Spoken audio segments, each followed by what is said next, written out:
Hello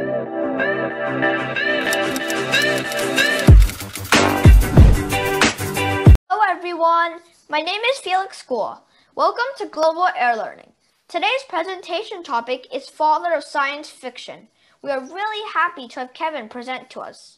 Please do not forget to turn on your camera and write your first name on the screen. Now I'm going to introduce myself. My name is Felix Guo and I'm 9 years old. Some of the things I like to do include chess, piano, and soccer. I'll call on the newer participants to introduce themselves. Teacher Tanya, welcome everyone. We're so excited to have you here.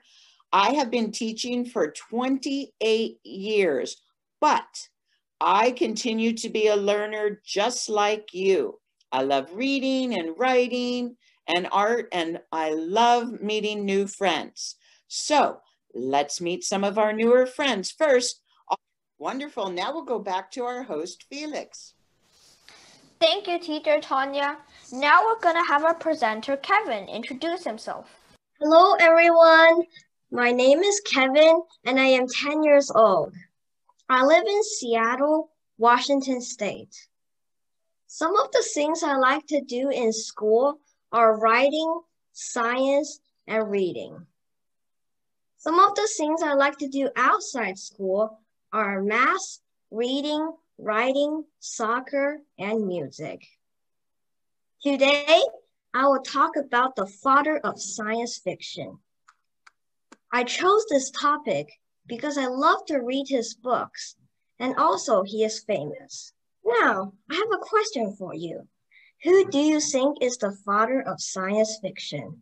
I think it's probably, I don't know like any names, but probably like a really famous scientist, or like that in the like 1800s, because the picture of him, it was black and white. So that probably means that the father of science, was like lived in like 1800s or 1900s. The answer is Jules Verne. Now I will talk about his early life. Jules Verne was born on February 8, 1828 on Ile d'Yeu, a small artificial island on the Loue River within the town of Nantes in France. His parents were Pierre Verne, an attorney originally from Provence, and Sophie Alou de la Fay, a Nantes woman from a local family of navigators and ship owners of distant Scottish descent. The Verne family moved some 100 meters away to Quai-Jean-Bart, where Jules Verne's little brother, Paul, was born on the same year. In 1834, at the age of 6, Verne was sent to a boarding school at 5 Place du Beaufet in Nantes. His teacher, Madame Sambin, always talked about her husband who died 30 years earlier in a shipwreck. In 1836, Verne went on to École Stanislas, a Catholic school suiting the pious religious taste of his father. Verne quickly distinguished himself in biography, geography, Greek, Latin, and singing. Legend has it that in 1839, Verne secretly procured a spot as cabin boy on the 3-mast ship Corrali, with the intention of traveling to the Indies and bringing back a coral necklace for his cousin Caroline. Now, I will talk about him going to Paris. In 1847, Verne's father sent him to Paris, primarily to begin his law studies and secondarily, according to family legend, to distance him temporarily from Nantes. After a short stay in Paris, where he passed first-year law exams, Verne returned to Nantes for his father's help for preparing the second year.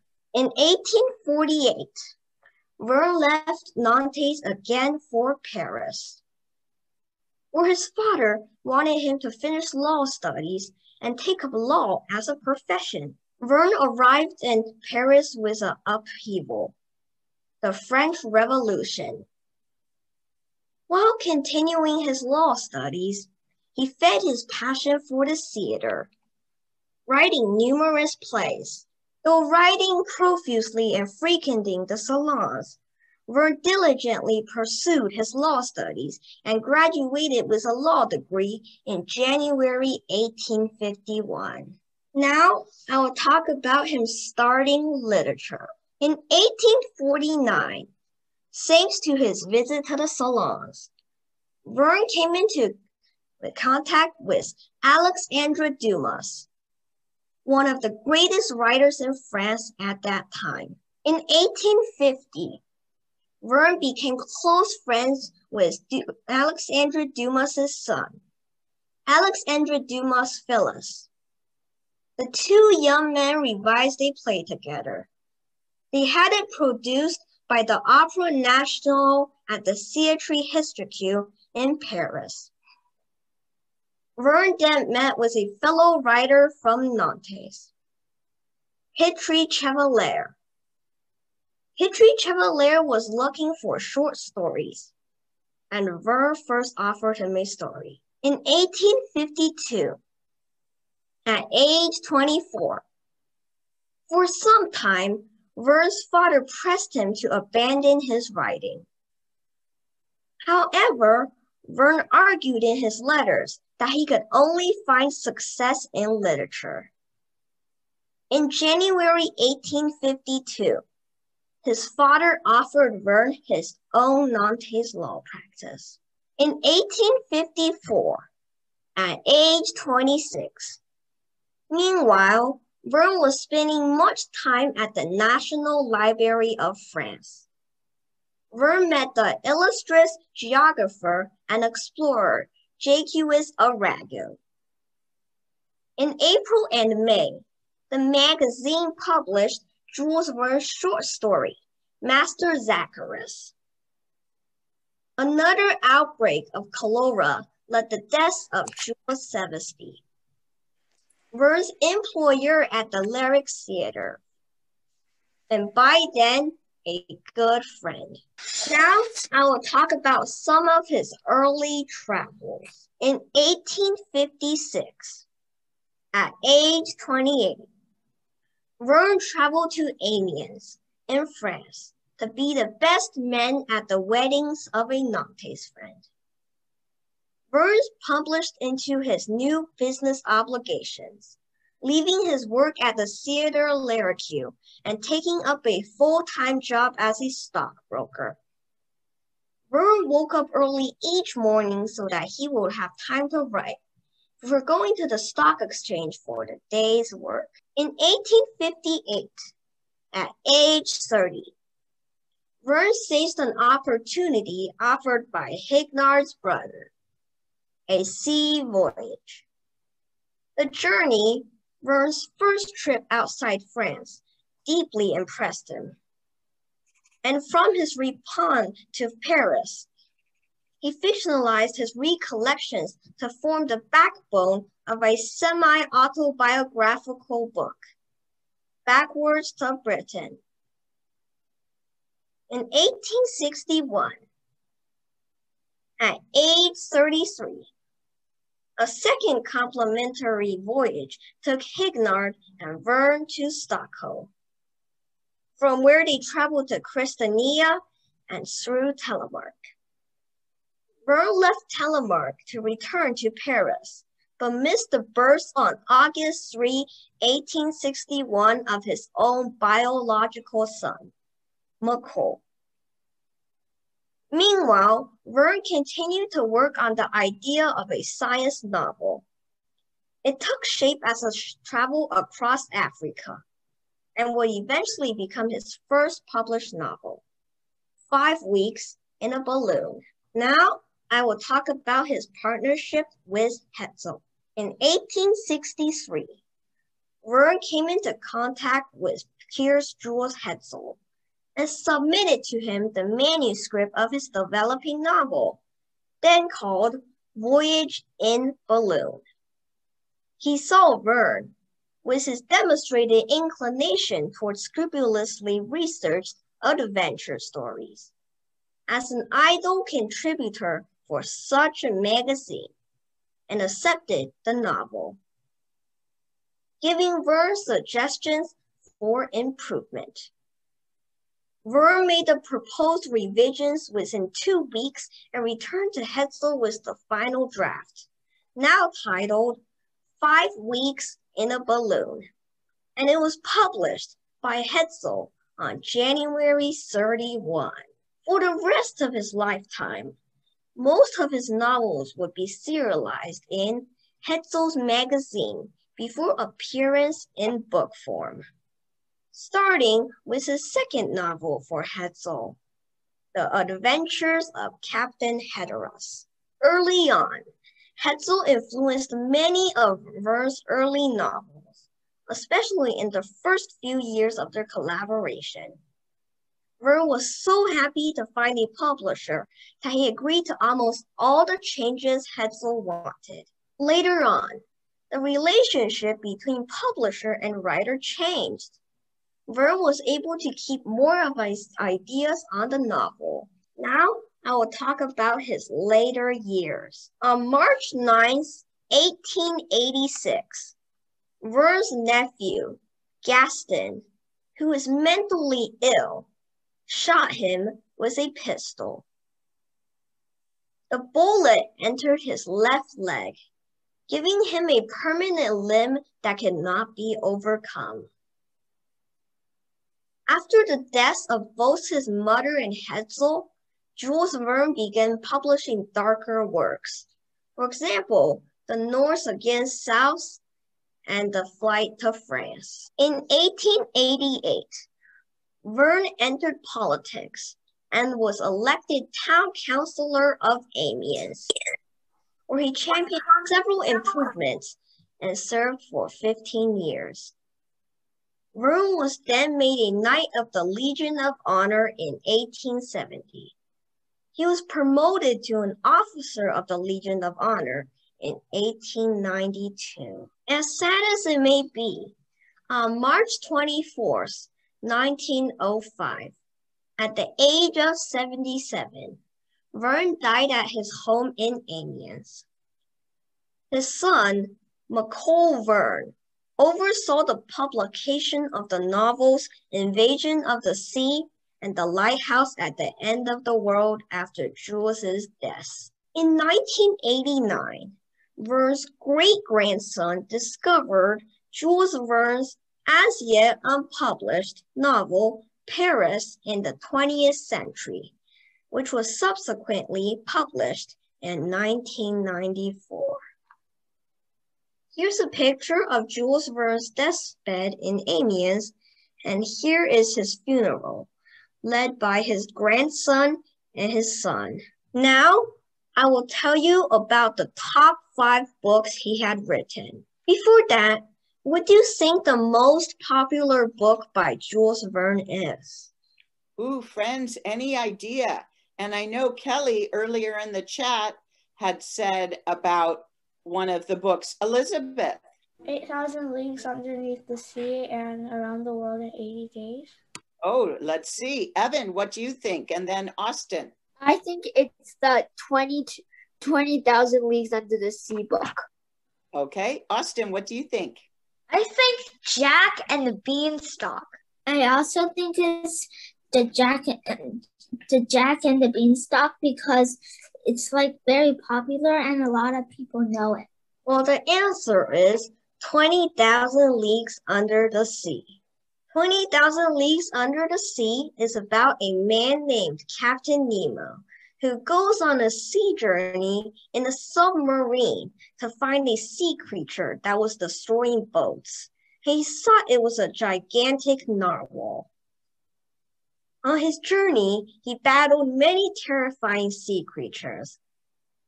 At last, he finally traveled over 20,000 leagues, which brought him to the clue of the sea creature.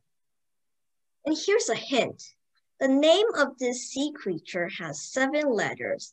Does anyone have a guess of what sea creature this is? Maybe an octopus or squid because that's what the picture looks like, or is it the Kraken? I forgot the name. It's this gigantic octopus that's a sea monster. I think the name starts with a K. Oh, okay. Let's take a few more guesses.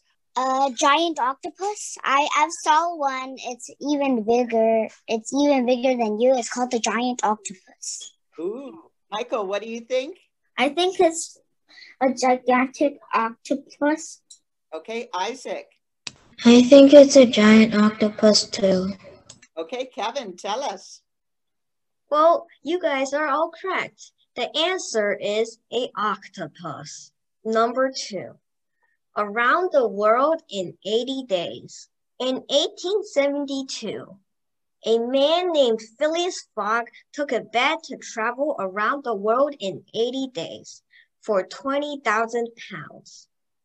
During his mission, Fogg was also being followed by Detective Fix, who mistaken Fogg as a bank robber.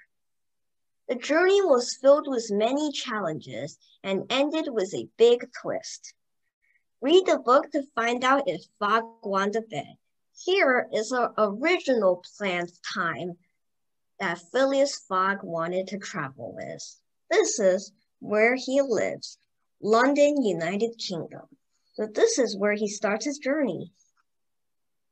He starts in London and takes a rail to Brindisi, Italy, steamer Sea to Suez, Egypt. This part of the journey took 7 days. Then, from Suez, he will board a steamer boat across the Red Sea and the Indian Ocean to Bombay, India. This will take 13 days. Then, from Bombay, he takes steamer boat across the Indian Ocean to Calcutta, India. This part of the journey took 3 days. Then, from Calcutta, he takes a steamer boat across the South China Sea to Victoria, Hong Kong. This part of the journey lasted 13 days. Then, from Hong Kong, he goes on a steamer boat across the South China Sea to Yokohama, Japan. Then from Yokohama, he will ride a steamer boat across the Pacific Ocean to San Francisco, United States. Then from San Francisco, he will via rail all the way to New York City. The travel time will be 22 days. Then from New York, he will steamer boat across the Atlantic Ocean to London, United Kingdom. And this completes the journey. If you add all these days together, the total will be 80 days. Now that you've seen the original planned time, do you think that Phileas Fogg won the bet? Well, read the book to know. Helena? Since I've read the book, I know what's going on. Okay, thanks for not spilling all the beans. I think he definitely won the bet because I think someone might say that he didn't win the bet, but he actually did because that's how like a good story would go. There has to be like a problem and then there has to be like the happy ending, or else it would just be like the guy goes and then gets the money and then the end. Good about that. Felix? I think that's actually true, a real thing that happened, and I think he did win the bet and got 80 days because there's this other person who tried to beat his his record of 80 days. I think he did get 80 days, and then the other person I think got 76 days. If you read the book series Harry Potter 7 Part 1 doesn't have a happy ending, but it's still a really good book. Yeah, it's true, Annabelle. Thank you. And Kevin? Well, you are quite close, so if you please read the book to know the answer. Number 3, Journey to the Center of the Earth. After finding a letter with clues to the center of the Earth, a boy named Axel, his uncle Otto Lindenbrock, and their guide Hans attempted to get to the center of the Earth.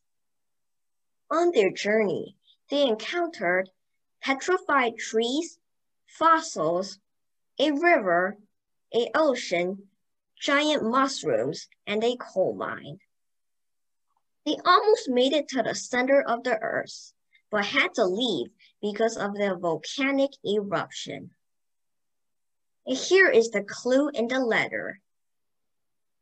Go down into the crater of Snuffles Joko, which guitarist's shadow caresses just before the calendars of July. O daring traveler, and you will make it to the center of the Earth. I've done so. Arn Sugnism. Simo? In real life, it would be really hard to get through because no human has ever even gotten through the thinnest layer of the Earth, which is called the crust, and we're all sitting on it right now. But it's like something like 48 cent. It's really, I forgot, it's like 48 miles deep, I think. And then no one has ever even dug in that deep. The deepest hole anyone has dug isn't even half the height of the crust, plus you would melt in all the heat down there. Yeah, that's what Derek said too. Annabelle. Lava. You would probably, if you were to make it through the first layer, you'll still have 3 more layers to go. Oh, also, if you got down to the second layer, since the second layer is mostly made of magma, it'll burn you up, and then that's the end of you. So I wouldn't recommend it trying to go to the center of the Earth or to the other end of the Earth, because maybe you'll just keep bobbing up and down like a yo-yo through the Earth. Number 4, the Mysterious Island. The Mysterious Island is the connected book of 20,000 Leagues Under the Sea. It talks about 5 Northern prisoners of the Civil War who escaped from prison.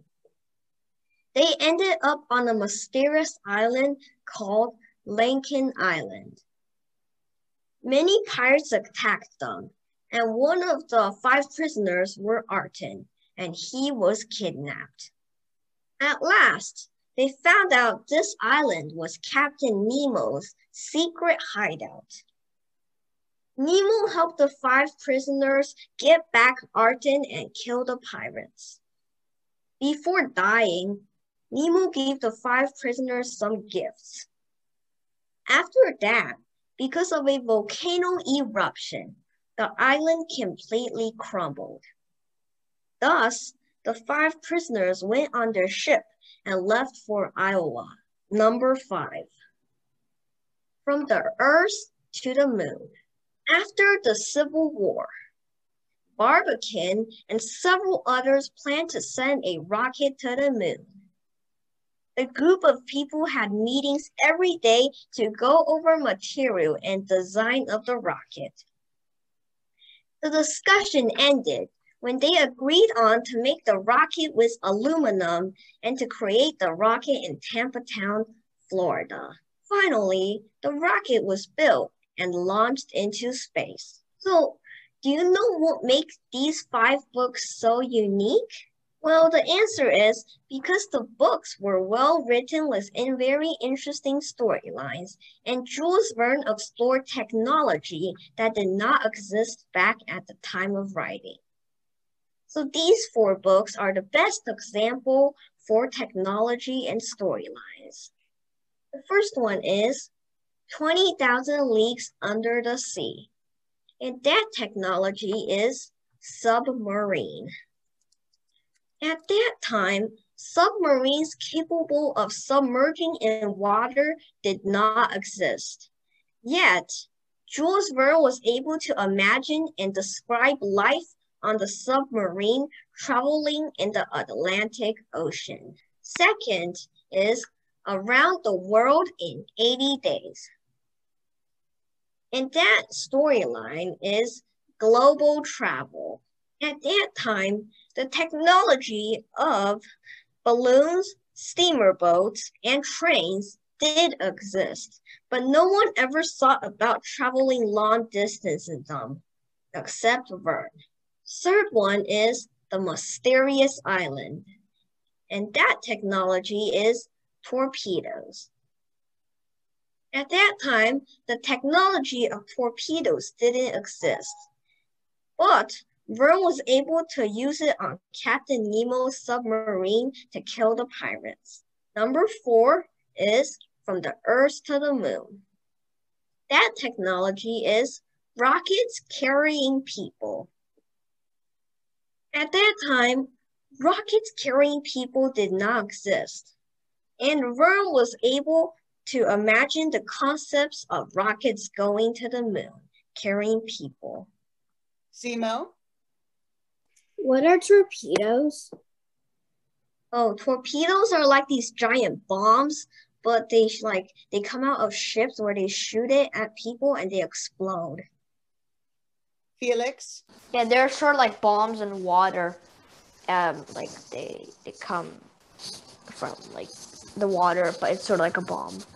And I think they used that a lot in World War II. It's like a missile, but it goes underwater. I have 2 questions. One of them is, if a torpedo went off underwater, would the water get shot up and then like form like what happens when a glacier, when those really hot springs at Yellowstone National Park explode, but instead it's really cool water? Well, explosion in water will just like cause giant water splashing everywhere. Yeah, so it wouldn't go up so high like a geyser, Annabelle, but it would definitely move the water. Also, if in World War II they fought in the same place, like on the same battlefield, or did they fight in their country, like a bit of each war? Each team like went to one of the countries, the other parts would go to the other countries. Is that, or is it another way? Good question. Can our admin type that up? Search it. Okay, Austin. Actually. Oh, Felix. What she said, I think the question was, she said that it's like they were in different countries, I think. No, they're just on the island, the mysterious island. That's where they were when the battle happened. Okay, let's see what's next. Now we will go back to our host. Thank you for your presentation, Kevin. Thank you for sharing your presentation on Father of Science Fiction. Now, Kevin will do the vocabulary words, and teacher Tanya will call on the participants to make a sentence with the word.